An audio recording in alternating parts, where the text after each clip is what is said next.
And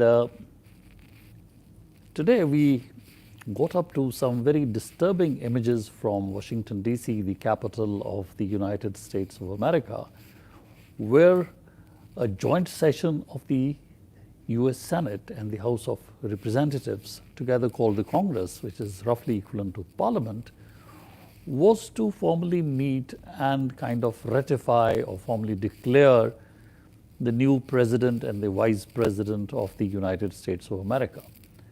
So there were unruly mobs trying to storm the Capitol Hill, the building where the whole process was going on. And Washington, D.C. is a federally administered territory. So who would call in the national security guards and so on? So those questions were coming up. But what really is the objective of this talk, an impromptu live talk, our first one on YouTube, is that we would like to see as to what this American system of electing a president and a vice president after every 4 years, and what exactly this meeting had to achieve. Now, America has a rather complicated system of electoral college, where bigger states have proportionately larger number of delegates who indirectly elect the president. For instance, if you have a state like California, you may have as many as 55 electoral votes, followed by Texas, which could have 38.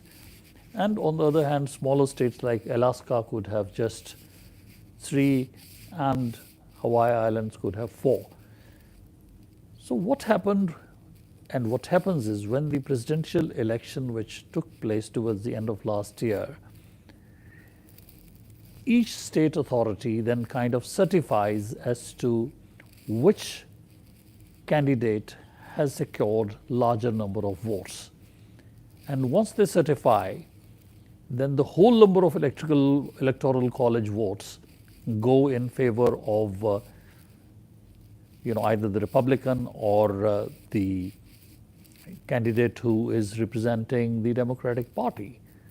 So that was done. It was, of course, a very, very close election, and there were legal challenges mounted generally by Donald Trump's campaign, and almost all of them were dismissed, including by the Supreme Court of the United States of America.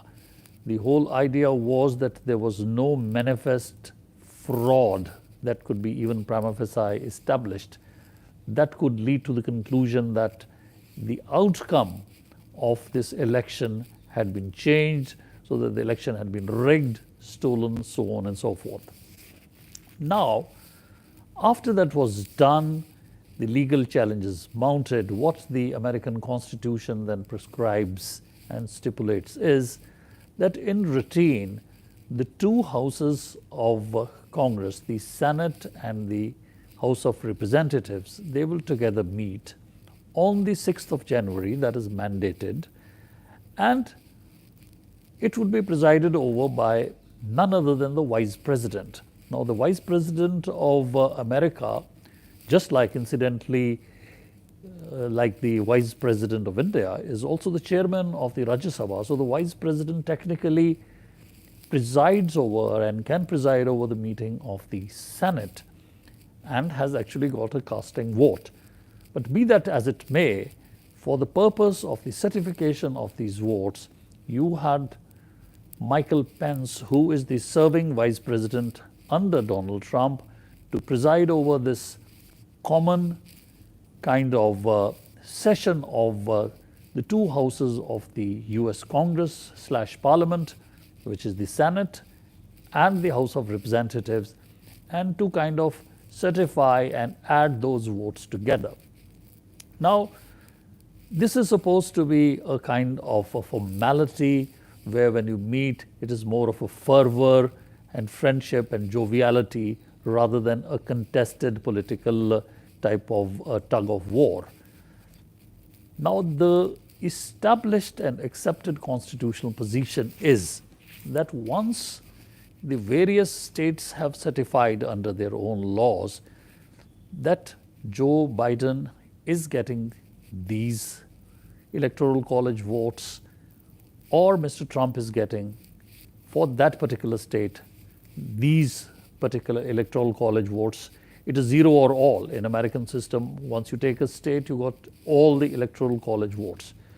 So all that the vice president needs to do and put to vote before this joint session is that, okay, here are the 50 states and here are the certificates given by them, and you add those 50 certificates, and in an electoral college of 538, the magic figure is 270, and already the foregone conclusion is that Mr. Biden, representing the Democratic Party, has secured 306 as against 232 by Donald Trump, and therefore there is not much of a contest in that sense.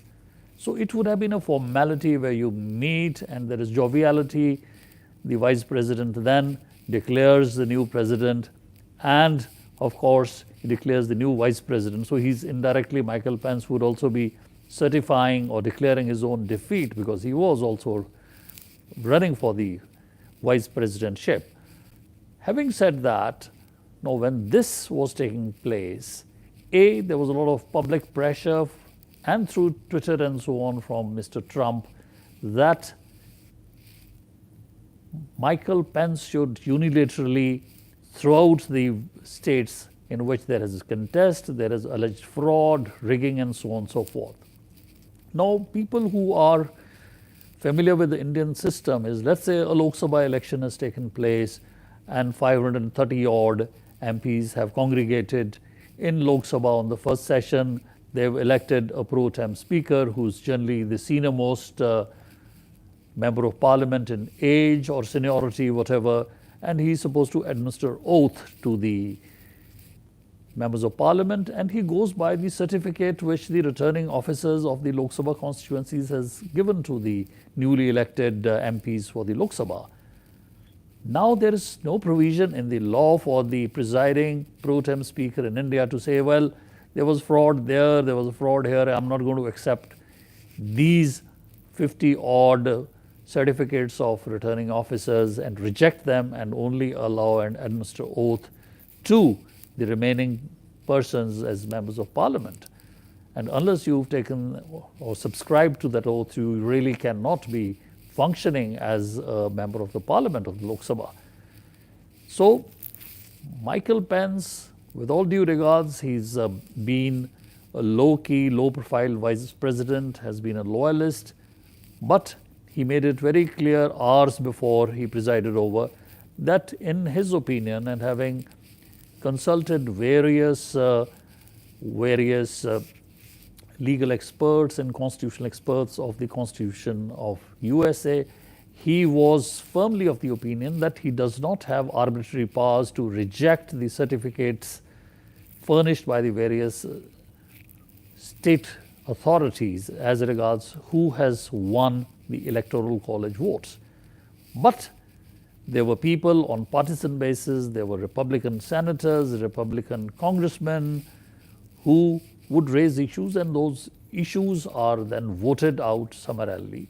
But while this was being done, huge crowds, people say abetted and aided by Republican hawks, by the President Trump himself, they kind of stormed the building where the joint session was there. The meeting was disrupted. The National Security Guards had to be called out, and called out under the orders of the Vice President Michael Pence himself. The Twitter account of Mr. Donald Trump was suspended. Little later, the Facebook account was suspended. And even as we speak, the process of certification is going on. Michael Pence and the US Congress is clear that they will sit perhaps whole night and do their job. So therefore, democracy was under attack in the United States of America, allegedly at behest of a president who was a poor loser, who contested.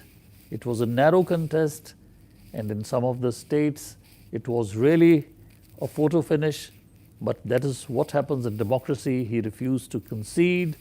The legal challenges were unprecedented. Then at each state there were allegations of his speaking to the Georgian, one of the states of America, where the Georgian official was under pressure to say that these type of votes are either invalid and to declare Trump as elected from that state. So that is all over. I think within few hours we are going to have formal type of declaration from the Capitol Hill declaring not only Joe Biden as the President of the United States of America, Kamala Harris the Vice President, but before we part, what's happened in Georgia? Now, Georgia, you got the city of Atlanta in Georgia, you had Olympic Games there. They had 2 senators, and every state of USA has 2 senators. You may have different number of congressmen representing the different states in accordance with the population, but as far as senators are concerned, there are 2 senators for every state, big or small. So right from Rhode Island to Hawaii Island to Alaska on one side to California and Texas, 2 senators. Now there are 50 states of USA, there are 100 senators, and as these positions stood, it was 52 Republicans and 48 Democrats, which means that the Senate was controlled by the Republicans. And Senate, unlike in India, where Rajya Sabha is kind of the House of Elders, Lok Sabha is really the house which exercises the power. In USA, the Senate really has a very important role because many a critical and crucial appointment by the President are supposed to be ratified and approved by the Senate, including judges of the Supreme Court, the Attorney General, and so on and so forth. In fact, his entire cabinet, so to say. Now, what has happened in Georgia is very interesting. It was a state where both the senators were Republicans, and in a very, very close contest, you had the Democrats emerging as winners, very unlikely winners. President Trump had put in his personal prestige at stake, was himself there and trying to all the time campaign. But now you have both the senators from Georgia as Democrats, and you got a tie in the US Senate at 50 all. But no problems for the Democrats because the Vice President Kamala Harris as the presiding officer will have that casting vote. So therefore, after a long time, since I think Jimmy Carter days, the Democratic Party would have a president and would be controlling the Senate and would also be controlling the House of Representatives. And therefore, in terms of legislation, in terms of budget, in terms of policies, domestic, economic, foreign policies, there would be something like a kind of a harmony between the 2 wings of the government. So these, friends, were my extemporaneous remarks. Many of us in India, even I was not till I went through the small print able to understand what this is all about. But this was indeed a grave assault on democracy. 4 people have been shot and killed. And now what happens? The swearing in is going to be on 20th or 21st of January. Till then, you have the President of America, Mr. Donald Trump, who's also the Supreme Commander of the Defense Forces.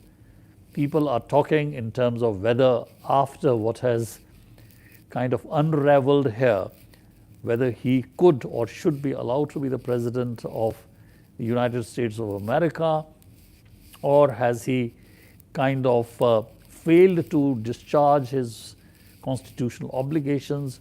So there is the 25th Amendment of the US Constitution, which prescribes a procedure where the President is incapacitated, unwilling to do his duty, or whatever other very restrictive reasons, whether this is really the occasion when the 25th Amendment should be invoked.